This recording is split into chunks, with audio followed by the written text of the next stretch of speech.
நீங்கள் கதையில் எல்லா ட்விஸ்ட்டுகளையும் கொண்டு வரீங்களோ இல்லையோ, சொத்து பசுபதி பறிச்சுக்கிறானோ இல்லையோ, தாத்தா பாட்டி இங்கே கொடுமை பண்ணுறாங்களோ இல்லையோ, முத்துமலருக்கு இன்னொரு சொந்தமும் இன்னொரு குடும்பமும் வந்து இங்கே காவேரி குடும்பத்தில் ஆட்டி படைக்குதோ இல்லையோ, அதெல்லாம் எங்களுக்கு தேவை இல்லைங்க. எங்கள் தலைவன் தலைவி வர்றாங்களா, சீனை காமிக்கிறீங்களா, அது போதுங்க. அம்படுத்தான் அப்படின்னு தானங்க சொல்லணும்னு தோணுது. என்னன்பான இனிய உறவுகளுக்கு வணக்கமுங்க. ஆனால் ஆமாங்க, வேற லெவலுங்க. அப்படி ஒரு பில்லர் தூண் மாதிரி நம்ம விஜய் வந்து ஃபுல் அண்ட் ஃபுல்லுங்க. எனக்கு செம்ம ஹாப்பி, செம்ம சந்தோஷம் அப்படின்னு தான் சொல்ல முடியும். கடந்த 2 வாரங்களாக கொடுமையிலும் கொடுமை, 2வது மனைவி அப்படின்னு வந்து கலக்கிக்கிட்டு இருக்காங்க, வைத்த கலக்கிக்கிட்டு இருக்காங்க. ஆனாலும் சந்தோஷம் என்னன்னா, இந்த பக்கம் நிவின் இல்லை, குமரன் இல்லை, யாருமே இல்லாமல் அப்படியே யாரை பார்த்து ரசிக்கணும்னு ஆசைப்பட்டோமோ தலைவர் ஃபுல்லாக வராருங்க. விஜய் பார்த்து பார்த்து ரசிக்கிற அளவுக்கு அப்படியே அவங்க நடிக்கிற நடிப்பும் காவேரிக்காக தாங்கும். அடடா பாட்டை போடுறாங்கடா, டே நோட் பண்ணுங்கடா அப்படிங்கிற மாதிரி சாமி கிட்ட சொல்லி வச்சு என்ன ஒரு பாட்டு சுச்சுவேஷன். காவேரிமா, நீ என்னடி எந்த 7 உலகத்தில் போய் தவம் இருந்துட்டு வந்தியா அப்படின்னு தாங்க கேட்கணும்னு தோணுது. பா வேற லெவல். அப்படியே விஜய் சேதுபதி பா அப்படின்னு சொல்லுவார் இல்லையா, அந்த மாதிரி அந்த காலுக்கு அமுக்கி விடுறது என்ன, அவங்க பேசிக்கிற சீன்கள் அப்படி இதெல்லாம் வந்து ஒரு சிலர் என்னப்பா அறுக்குறாங்க இழுக்கிறாங்க அப்படின்னு சொல்லலாங்க. ஆனாலும் இதெல்லாம் ஒரு மனிதன் உணர்ந்து கொள்ளணும், புரிந்து கொள்ளணும், பொண்டாட்டியை எப்படி நடந்து கொள்ளணுங்கிறது. அதாவது பொண்டாட்டிக்கிட்ட மட்டும் இல்லைங்க, ஒரு மாமியார் மாமனார் கொடுமைப்படுத்துகிறவங்களா இருக்கலாம், அவங்க வந்து நம்ம மருமக நம்ம பார்த்துக்கணும் அப்படின்னு நினைக்கிறதுக்காகவும் எல்லாம் ஒரு அன்போட ஒற்றுமை இருக்கணுங்கிறதுக்காக தான் கதையை கொண்டு வராங்கன்னு சொல்லணும். அந்த முத்துமலருக்கு அந்த ஸ்டோர் ரூம்ல தங்குறத பார்த்துடுறாரு. எப்படிக்கா நீங்க ஏக்கா அந்த அக்கான்னு சொல்ற அழகே தனிங்க. வேலை பார்க்குறவங்களுக்கும் ஒரு மரியாதை கொடுக்கறது, கண்ணியம், அட்டடா அல்லது போங்க. இவங்களை ஏன் இங்கே படுக்க சொன்னீங்க? இல்லை சித்தி தான். சித்தி சொன்னா அப்போ என்கிட்ட வந்து சொல்ல மாட்டீங்களா? போய் நான் சொன்ன மாதிரி கெஸ்ட் ரூம்ல படுக்க வைங்க அப்படிங்கிறாங்க. ரொம்ப தேங்க்ஸ் மாப்பிள்ள. இவங்க கிடைக்கிற கேப்பை விட்டுறாங்க நம்ம முத்துமலர். அவர் என்னம்மா ஐயோ அப்படியே நெத்தில ஒத்திக்கிட்டேங்க. இல்லை நீங்கள் வந்து ப்ளீஸ் தயவு செஞ்சு அதை கூட கொஞ்சம் நாசுக்கா சொல்கிறாருங்க. என்ன அழகு, டைரக்டர் பின்றாரு அப்படின்னு தான் சொல்லணும். மாப்பிள்ளைலாம் தயவு செஞ்சு சொல்லாதீங்க வேணாம் அப்படிங்கிறாரு. ஏன்னா அவங்க ஒரே ஒரு ஆளுக்கு மட்டும்தான் மாப்பிள்ளைன்னு சொல்கிற உரிமையை கொடுத்துருக்காரு. அது Sarada, one and only Sarada. Sarada பொறுத்த வரைக்கும் எரிமலைன்னு வந்தால் கொதிச்சு எழுதுங்க. அடங்கி போனால் பனிமலையை அப்படி கீழே அப்படி எப்படி தடுத்து தவந்து அப்படி சின்ன அருவி போகும் பார்த்தீங்களா, அதே மாதிரி தான். எனக்கு கஷ்டமாக இருக்குது அப்படின்னு அழுகையெல்லாம் செம்ம காமெடி தான். இப்போ கூட அடுப்பில் இருந்துட்டு முட்டை தோசை ஊற்றுறேன், அது பண்ணுறேன் இது பண்ணுறேன் அப்படிங்கிறாங்க. அவங்க முத்துமலரும் அவருக்கு இப்படி தான் நல்லெண்ணெய் ஊற்றி சாப்பிட்டா பிடிக்கும். என்னடி நொல்லெண்ணெய் இதுங்களாம் எரிஞ்சுக்கிட்டு இருக்கு, வந்து எண்ணெயை ஊற்றுறதுன்னு சொல்கிறது இதுதாங்கன்னு நினைக்கிறேன். பயங்கரமாக கத்தி பேசிகிட்டு இருக்காங்க. காவேரி வந்து அம்மா அடக்குமா அப்படிங்கல யாராக இருந்தாலும் இந்த ஒரு வார்த்தையை சொல்லுவாங்க. ஏண்டி உன் வீட்டில் இருக்கேன்னு பேசுறியா? அது யாருக்குமே வரத்தையும் செய்யுங்க, எல்லாருக்குமே. அம்மா என்னம்மா அப்படிங்கல கங்கா இருந்துட்டு ஏங்க போங்க அப்படின்னு அவங்க சின்னம்மாவை விரட்டி விட்டுறாங்க. அதுக்கப்புறம் தெரியாமல் பேசிட்டேன்டி, உனக்கு என்ன வேணும்? எனக்கு உப்புமா வேணாம் தள்ளு. என்னடி உப்புமா எனக்கு பிடிச்ச உணவு அப்படி சொல்கிறேன்னு கங்கா சண்டைக்கு வராங்க. அதாவது ஓரளவு செல்லமாக கங்கா வந்து இப்போ முன்ன மாதிரிலாம் இல்லை, இப்போ முழுசாக மாறிடுச்சு. சந்திரமுகியா நல்லவளா. அடுத்து காவேரி நல்லா முட்டையை போட்டு நல்ல எண்ணெயை ஊற்றின்னு சொல்ல போதா, ஐயையோ பயங்கரமாக ஞாபகப்படுத்துகிறமே பழசன்ட்டு நெய் போட்டு நாக்கில் குத்துற மாதிரி மொறுமொறுன்னு தோசை ஊற்றித்தாமான்னு காவேரி கேட்குறாங்க. அப்போ மொறுமொறுன்னு குத்துமோ அப்படிலாம் இருக்கா? நான்லாம் மொறுமொறுன்னு முத்தி சாப்பிட்டதில்லைங்க. ரொம்ப கட்டையும்ல ஒல்லியும்ல நார்மலாக தோசை. எனக்கு பதமாக ஏதோ ஒரு சீரியலில் பார்த்தேனே பதமாக தோசை திம்மே அப்படின்னு யாரோ சொல்லுவாங்க. எனக்கு பத தோசை தான் பிடிக்கும். யாரோட இன்டர்வியூ பார்த்தேன், அதில் தெரிஞ்சு எனக்கு பதமாக தோசை எத்தனை தோசை வேணாலும் திம்மே ஐயோ அப்படிம்பாங்க. பழைய இன்டர்வியூ, அது யாருன்னு தான் தெரியல, யாராவது தெரிஞ்சால் சொல்லுங்கள். மறந்து போச்சு, அடுத்த இதில் சொல்கிறேன் யாருன்னு. ஒரு வழியாக இன்றைக்கி ஃபுல்லாக நம்ம தலைவனுக்கு தாங்க அதிகமாக எல்லா இடத்துலையும் பங்கேற்றுக்கிட்டு இருக்காருன்னு சொல்லலாம். செம்மங்க, வேறு லெவல்னு சொல்லலாம். வேறு என்ன சொல்கிறது போங்க. தலைவன் கலக்கிட்டு இருக்காரு. இன்றைக்கி ஃபுல்லாக இன்னும் ஒரு சந்தோஷம் என்னென்னா, இந்த கிருஷ்ணா பையன் வல்லங்க அவன் வந்தால் மூஞ்சியை மூக்கையும் தூக்கிக்கிறான் நாசர் மாதிரியே ஊயின்னுட்டு அதை கட் பண்ணி விட்டாங்க. நம்ம காதல் சீன் தான். நல்ல பாட்டு. அப்படியே வயிற்றுல கை வச்சு பார்க்குறது என்ன, அப்படியே உதைக்கிறான் அப்படியே ரியல் கணவன் மாதிரி. ஆமாடி உதைக்கிறாண்டி அப்படிங்கிறாங்க. நல்ல ஒரு காட்சி அமைப்பு. அடுத்து எல்லாம் சாப்பிட்டுட்டு தூங்கிடுறாங்களா.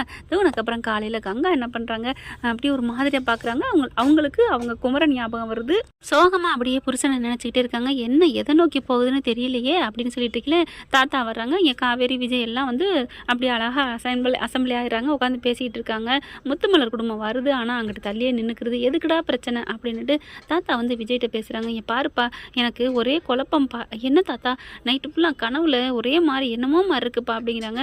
அதுக்கு என்ன தாத்தா பண்ணுறது? இல்லைப்பா, நம்ம நம்ம சொந்த ஊர் இருக்கு இல்லையா? ஆமாம். எதுக்கு தாத்தா? அங்கே நமக்கு குலதெய்வம்னு இருக்குது, அங்கே போயிட்டு ஒரு பூஜை பண்ணிவிட்டு சாமி கும்பிட்டு வந்தால் ரொம்ப நல்லதுப்பா அப்படிங்கிறாங்க. என்ன தாத்தா சொல்கிறீங்க? ஆமாப்பா அப்படிங்கிறாங்க. சாரதா என்ன பண்ணுறாங்க, எனக்கு உடம்புக்கு சரியில்லைம்மா அப்படிங்கிறாங்க. என்னம்மா எல்லாரும் போயிட்டு வருவோமே அப்படிங்கிறாங்க. பாட்டிலாம் இல்லை என்னால் முடியலை. தாத்தா சொல்கிறாரு, கண்டிப்பாக போகணுப்பா, என் கனவுல வந்துச்சுப்பா அப்படிங்கிறாங்க. போயிட்டு அங்கே எல்லாம் இருக்கிறாங்கப்பா, என் அண்ணன் அக்கா தங்கச்சி எல்லாம் இருக்காங்க, இன்னொருத்தவங்களாம் சொந்தக்காரவங்க, நான் வேணா அவங்களுக்கு சொல்லிடுறேன், நீங்கள் போயிட்டு வாங்க அப்படிங்கிறாங்க. காவேரியும் விஜயும் கிளம்புறாங்க. அப்புறம் கங்கா என்ன பண்ணுது, சாரதா தான் சொல்லுது, கங்கா நீயும் போயிட்டு வாடி, நமக்கு நல்லதானே, அவங்களுக்கு குலதெய்வம்னா என்ன, நமக்கு எல்லாருக்குமே சாமி தானே அப்படிங்கிறாங்க. சரின்னு சொல்லிட்டு 3 பேரும் கிளம்புறாங்க. பார்க்குது முத்துமலர் வேகமாக வருது. என்ன எங்கே கிளம்புறீங்க? எங்களை டிமிக்கி கொடுத்துட்டு பதிய போகிறீங்களா அப்படின்னு சொல்ல, இங்கே பாருங்கள், நீங்கள் தான் எல்லாம் பக்காவாக வச்சுருக்கீங்களா, அப்புறம் என்ன பயப்படுறீங்க, நாங்கள் சாமி கும்பிட போகிறோம், இல்லை நாங்களும் வருவோம் அப்படிங்கிறாங்க. இங்கே எல்லோரும் இருக்காங்க, என்ன முக்கியமான ஆள் வாங்குறாலும் கொடுக்குறாலும் போயிட்டு இருக்குது இல்லை, நீங்கள் பாட்டுக்கு டக்குன்னு மாற்றிட்டீங்கன்னா அப்படின்னு முத்துமலை சொல்ல, இங்கே பாருங்கள், எல்லாத்துக்கும் ஒரு எல்லை உண்டு, நான் பொறுமையாக போகிறேன்னு நீங்கள் ரொம்ப பேசுகிறீங்க, நாங்கள் சாமி கும்பிட்டு வந்துடுவோம் அப்படிங்கிறாங்க. காவேரி பார்க்குறாங்க, இவங்களுக்கெல்லாம் ஏங்க பதில் சொல்லிக்கிட்டு வரேன்னா எங்கிட்ட திரியட்டும், நம்ம பாட்டுக்கு கார் எடுத்துகிட்டு போவோம் அப்படிங்கிறாங்க. அப்படியே பின்னாடியே வர்றாங்க. நீங்கள் போன நாங்களும் பின்னாடியே வருவோம் அப்படின்ட்டு, என்ன காருக்குள்ள வந்து உட்கார போகிறீங்களா அப்படின்னு கேட்க, நாங்கள் காரில் வரல, நாங்கள் தனியாக வருவோம் அப்படின்னு சொல்லிட்டு காவேரி என்ன பண்ணுது, ஏங்க வேணாங்க நமக்கு எங்கேயுமே போவேணாம் அப்படிங்கிறாங்க. தாத்தா இருந்துட்டு, ஏம்மா இதுங்களுக்கால நீ ஏம்மா பயப்படுற, நீ போய் சாமி கிட்ட போயிட்டு வா, எல்லாமே நல்லது நடக்கும் அப்படிங்கிறாங்க. சரின்னு சொல்லிட்டு துணிமணியை பேக்கப் பண்ணுறதுக்கு மேலே போகிறாங்க. இங்கே முத்துமலர் குடும்பம் என்ன பண்ணுது, நம்ம போயிடுவோம் வாங்க அப்படிங்கிறாங்க. கிருஷ்ணா அண்ணா, அதெல்லாம் முடியாது, இங்கே சாரதா இருக்காங்க, அவங்க இல்லாமல் சைன் பண்ண முடியாது, நீங்கள் பயப்படாதீங்கம்மா, அதுங்க தானே போயிட்டு வரட்டும், எங்கே போகிறாங்க அப்படின்னு கிருஷ்ணாவே சொல்லிடுறான். கிருஷ்ணா சொன்னதுனால பேசாமல் இருக்கிறாங்க. இவங்க எல்லாத்தையும் துணிமணி எடுத்து வைக்கிறாங்க. சும்மா 2 நாள் தானே போதும் அப்படிங்கிறாரு விஜய். துணிமணிலாம் எடுத்துகிட்டு டக்குன்னு எடுத்து வைக்கிறாங்க. தண்ணி பாட்டில் எடுத்துக்க முக்கியம், சுடுதண்ணி உனக்கு நல்லது அப்படின்னு சுடுதண்ணியை வேகமாக எடுத்துகிட்டு வேகமாக கிச்சனுக்கு போய் சுடுதண்ணியை காய்ச்சிறாருங்க. என்னடா பண்ணுற அப்படின்னு கல்யாணி வர, சுடுதண்ணி காய்ச்சிறேம்மா, எதுக்குடா, என்கிட்ட கேட்டால் நாங்கள் பண்ணித்தர மாட்டோமா, பரவாயில்லம்மா, என் பொண்டாட்டிக்காக தான். ரொம்ப தாண்டா பண்ணுற பாட்டி, நான் அதுவும் என் பொண்டாட்டிக்கு இல்லை பாட்டி, என் பாப்பாக்காக தான், பாப்பா வயிற்றுல இருக்கிறதுனால நான் காவேரி காலை பாரு எவ்வளோ வீங்கி போயிருக்கு, வர்ற வழியில் நான் போகிற வழியில் நான் சுடுதண்ணி தாங்கன்னு கேட்க முடியுமா அப்படின்னு சொல்லி சுடுதண்ணி காய்ச்சி பிளாஸ்கில் ஊற்றுறாரு. கங்கா பார்க்குது, இருந்தாலும் உன் புருஷன் ரொம்ப தாண்டி அப்படிங்கிறாங்க. ஏக்கா என்னக்கா, இல்லை நல்லா பாசமாக நடந்துக்கிறாரு, நீ கொடுத்து வச்சவ அப்படிங்கிறாங்க. ஓம் புருஷனையும் பக்கத்துலேயே வச்சுருந்துருக்கலாம், நீ அனுப்புனதுக்கு யார் என்ன பண்ணுறது அப்படின்னு காவேரியோட மைண்ட் வாய்ஸு. அதுக்கப்புறம் எல்லாத்தையும் பேக்கப் பண்ணுறாங்க. எல்லாத்தையும் பார்த்தா தாத்தா வந்து, இந்தப்பா கொஞ்சம் தீனி வச்சுக்க, அந்த ஊரில் கிடைக்குதான், அதெல்லாம் பார்த்துக்குருவோம் அப்படின்னு ஒன்று வேணான்னு துணிமணி எடுத்துக்கிறாங்க. வாங்க வாங்க அப்படின்னு சொல்லி கிளம்புறாங்க. முத்துமலர் குடும்பத்தை பார்க்குறாரு விஜய். அதுங்க பாட்டுக்கு எந்திரிக்கவே இல்லை, உட்காந்துருக்குதுல. காவேரி பார்க்குது, பாஸ் என்ன பாஸ் வர்றேன்னு சொல்லி அடம் பிடிச்சாங்க, உட்காந்துட்டு இருக்காங்க. சரி விடு, அவங்க உட்காந்தா உனக்கு என்ன, நீயே போய் கூப்பிடுவ போல இருக்கே, யாருவோ கலர் வாடி அப்படின்னு சொல்லி கூட்டிகிட்டு போகிறாரு. காருக்குள்ளே ஏறி உட்காந்துட்டு காவேரி மண்டையை வெட்டி பார்க்குது. ஏங்க அவங்க எந்திரிக்கவே இல்லை, வேறு காரில் வருவாங்களோ, வேறு காரில் வராந்தாலும் வந்துடணும்லடி நேரம், அவங்க வல்ல போல இருக்கு விடு அப்படிங்கிறாரு. வரலைனாலும் ஏன் காவேரி பிரச்சனை பண்ணுற அப்படின்னு சொல்லிட்டு, வாடி அப்படின்னு கங்கா கூப்பிட்றாங்க. காரில் கிளம்பி போகிறாங்களா. காவேரி என்ன பண்ணுறாங்க, அப்படியே கங்காவை பார்த்து ஒரு மாதிரியாக ஃபீல் பண்ணுறதை நினச்சிட்டு, பாஸ் நான் கொஞ்சம் பின்னாடி உட்காந்துக்கட்டுமா அக்கா கூட அப்படின்னு கேட்க, ஓகே புரியுது போ அப்படிங்கிறாங்க. அக்கா அம்மா தங்கச்சி இதுதானே உனக்கு, இந்த மாமா உனக்கு என்ன அப்படின்னு சொல்ல, என்ன பாஸ் உங்ககிட்ட கேட்டுட்டு தானே நான் அக்காட்ட போகிறேன், பாவம் இல்லை அவளுக்கு ஒரு மாதிரியாக ஃபீல் ஆகும்ல அப்படிங்கிறாங்க.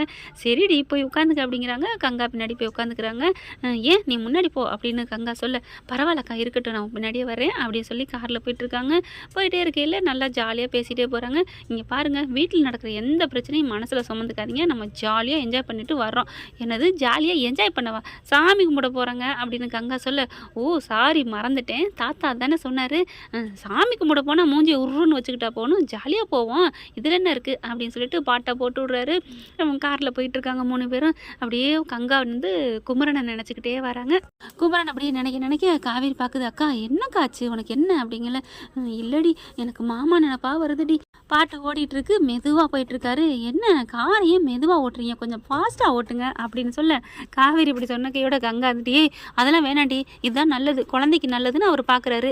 ஏங்க அப்படித்தானே, கரெக்டாக சொன்னீங்க கோதாவரி, கரெக்டாக சொன்னீங்க, இந்த என் பக்கிக்கு எங்கே அதெல்லாம் தெரியுது, பாப்பா வயிற்றுல வச்சுட்டு வேகமாக போகலாமா, சரி விடுங்க, ஏதாவது வாயை திறந்தா பிடிச்சிக்குவீங்க அப்படின்னு காவேரி சொல்ல, ஏன் காவேரி இப்போ நம்ம கோயிலுக்கு போகிறோம், அங்கேயே சாமி கும்பிட்றோம், அங்கே யாராவது இந்த சித்தரு கித்தருன்னு சொல்லிட்டு அருள் வாக்கு சொல்கிறேன் அப்படி இப்படின்னு அப்படின்னு சொல்லிட்டு உங்களுக்கு வந்திருக்கிறது உண்மையான தாரம் தான், அவங்க பாவம், அவங்கள ஏற்றுக்கங்க அப்படின்னு சொன்னேன். நீ என்ன காவேரி பண்ணுவ அப்படின்னு சொல்ல, ஏங்க உங்களுக்கு விபரீதம் தான், அதெல்லாம் வேணாம். அட ஒரு வேளை வந்துட்டா என்ன பண்ணுறது, உன் தம்பியும் தங்கச்சி நம்ம வீட்டிலே வச்சுக்கோமா, உன் தங்கச்சியும் பாவம் பார்க்க நல்லா அழகாக தானே இருக்குது, அட பாவி உங்களை அப்படின்னு சொல்லி அடிக்க போகிறாங்க.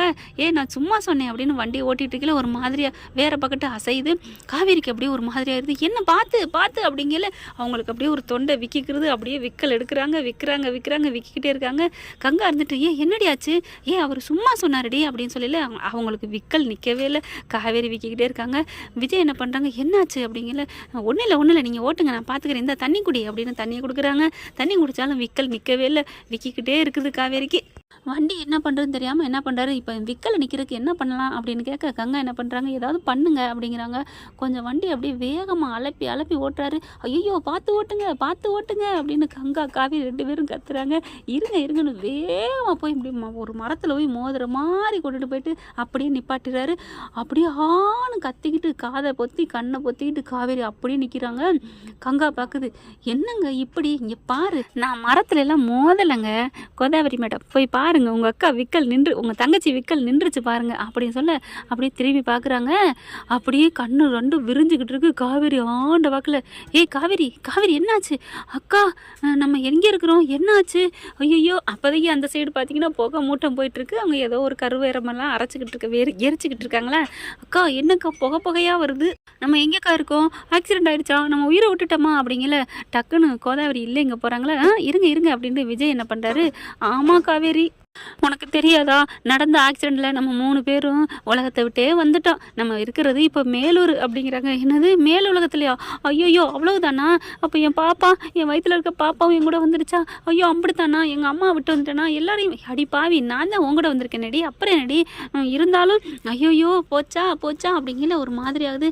அது சரி என்னென்னமோ மாதிரி இருக்குது, மேல் உலகத்தில் இப்படியா இருக்கும். ஆமாம்மா என்னன்னு தெரியல, மேல் உலகத்தில் இப்படி தான் இருக்குது, ஆளுங்கெல்லாம் போகிறாங்க, சைக்கிளில் போகிற மாதிரி இருக்குது, ஏதோ வண்டி மாதிரி இருக்குது, ஆனால் புகையும் வருது, எங்கே கடவுளை காணோம், சிவன் பார்வதி பிரம்மன் இவங்கெல்லாம் இருப்பாங்களே, விஷ்ணு இருப்பாங்களே, லட்சுமி இருக்கும், சரஸ்வதி இருக்கும், யாரையுமே காணோம் அப்படின்னு கேட்க, எல்லாரையும் வேணால் வர வைப்போம் அப்படிங்கிறாங்க. கோதாவரி வந்துட்டு போதுங்க, அவளை ஏதாவது சொல்லுங்கள், கூல் பண்ணுங்க அப்படிங்கிறாங்க. உடனே விஜய் பார்க்குறாருங்க, பாரு உனக்கு விக்கல் நின்றுச்சா இல்லையா அப்படின்னு கேட்க, விக்கல்லாம் நின்றுச்சு அப்படிங்கிறாங்க. இப்போ நம்ம எங்கே இருக்கிறோம் சொல்லுங்க, ஐயோ என்ன நம்ம இந்தியா மாதிரி தான் இருக்குது, ஆனால் நீங்கள் மேல உலகம்னு சொல்கிறீங்களே, ஐயோ என் வாழ்க்கை இன்னும் வாழ வேண்டியது இருக்கே, நான் பெரிய கம்பெனிக்கு ஓனர் ஆகணும், என் புருஷனுக்கு எதிர்த்தாப்புலேயே ஒரு கம்பெனி தொடங்கணும், அவருக்கு முன்னாடி நான் போட்டியாக வரணும்லாம் ஆசைப்பட்டனே, போச்சே என் பிள்ளைய பெற்றெடுத்து வளர்த்து ஆளாக்கணும், எவ்வளவு கனவு கண்டுட்டு இருந்தேன், அம்புட்டும் போச்சே அப்படிங்கல. அம்மா கூல் அப்படின்னு அப்படி தடுக்கிறாரு. இல்லை போச்சு, நானும் இறக்க மாட்டேன், நான் வாழணும், இன்னும் வாழணும், நான் இல்லாமல் இந்த உலகத்தை விட்டு போயிட்டேன்னா வீக்கா பென்ஸ் எல்லாம் தவிச்சு போயிடுவாங்க அப்படின்னு புலப்புறாங்க. பக்கி எவ்வளோ ஆர்வ கொலரை பற்றியா, வீக்கா பென்ஸ் மேலே தான் அக்கறையெல்லாம் இருக்குது என் மொண்டாட்டிக்கு அப்படின்னு என்ன பண்ணுறாங்க, கார் கதவை திறந்துட்டு இங்கிட்டு வராரு. கதவை திறந்து பார்க்குறாரு. இங்கே பாருடி நம்ம ஒன்றும் போகலை, இங்கே தான் இருக்கிறோம், மரத்தில் மோதுற மாதிரி உனக்கு ஆக்சிடென்ட் காமிச்சேன், உனக்கு விக்கல் நிற்கணும்னு அப்படிங்கிறாரு. அட பாவிங்களா, அப்போ இது நடிச்சிங்களா, நடிப்பா அத்தனையும் நடிப்பா அப்படிங்கிறாங்க காவேரி. கோதாவரி பார்க்குது, ஐயோ ஏண்டி இப்படி, எங்கே போதுங்க, அவர் ரொம்ப பயந்து போயிட்டா அப்படின்னு நடுக்கத்தில் ஒரு மாதிரி ஆயிடுது நம்ம காவேரிக்கு. அப்படி தள்ளி தள்ளு அப்படின்னு சொல்லிட்டு உள்ளுக்கு வந்து பின்னாடி உட்காந்துக்கிறாரு. என்னம்மா நான் சும்மா செஞ்சேன்டா, இப்படிலாம் பண்ணாதீங்க, எனக்கு வாழ வேண்டியது எவ்வளோ ஆசை இருக்குது தெரியுமா, உங்கள் கூட நான் வாழணுங்க, உங்கள் பிள்ளைய சுமந்து வளர்த்து ஆளாக்கி அந்த குழந்தைய நீங்கள் கொஞ்சறதை பார்க்கணும், அதை ஸ்கூலுக்கு கொண்டு போகணும், அவன் பெரிய பிள்ளைய பாரணும், அதுக்கப்புறம் மம்மி டாடி நம்மக்கிட்ட ஓடி வந்து கட்டி பிடிச்சி பாசத்தை பொழியணும், அவங்களுக்கு பொண்ணு மாப்பிள்ளை பார்த்து கட்டி கொடுக்கணும், அவன் வந்து நான் இந்த மாதிரி ஒரு பொண்ணை லவ் பண்ணுறேன், நான் இந்த மாதிரி ஒரு பையனை லவ் பண்ணுறேன் அப்படின்னு அதுங்கெல்லாம் வந்து சொல்லணும். எவ்வளோ ஆசை இருக்குது, எல்லாத்தையும் போக்குற மாதிரி உலகத்தை விட்டு போயிட்டோம், அவ்வளோதான் சொல்லிட்டீங்களே, என்னால் தாங்க முடியல அப்படின்னு சொல்லி கட்டி பிடிச்சிட்டு அழுகுறாங்க. சரி அழுகாத மாமா இருக்கல, ஏன்டா ப்ளீஸ்டா, சாரி மன்னிச்சுக்கோ அப்படின்னு சொல்லிட்டு கட்டி பிடிச்சிக்கிறாங்க. கங்கா பார்க்குது, ஒன்றும் இல்லடி, சும்மா தாண்டி அவர் பண்ணார், நீ நல்லா வந்து விக்கல் நிற்க மாட்டேன்ருச்சா, அதனால தாண்டி அப்படி பண்ணார், உனக்கு எவ்வளோ சொல்லி பார்த்தோம், ஆனால் நீ உனக்கு விக்கல் நிற்கல, ஒன்றும் நினைக்காது அப்படிங்கிறாங்க. இல்லைக்கா எனக்கு பயமாக இருக்குக்கா, உனக்கு ஒன்றும் ஆகலையக்கா, பாப்பா நல்லா இருக்குல்ல, உனக்கு ஒன்றும் ஆகலைன்னா உன் கூட இருக்க எனக்கு ஒன்றும் ஆகாதுடி, நம்ம நல்லா இருப்போம் கவலைப்படாத அப்படிங்கிறாங்க. எனக்கு என்னமோ பண்ணுது அப்படிங்கிறாங்க. சரி இரு, இங்கே ஏதாவது என்ன சாப்பிட்டுட்டு அதுக்கப்புறம் போமா, உனக்கு பிடிச்ச சிக்கன் வாங்கி தரவா, ஏங்க ஊரை விட்டு தள்ளி வந்துட்டோம், சிக்கன்லாம் கிடைக்குமா? ஆர்டர் பண்ணால் உடனே கொடுத்துருவாங்க, நீ ஏன் அதெல்லாம் நினைக்கிற?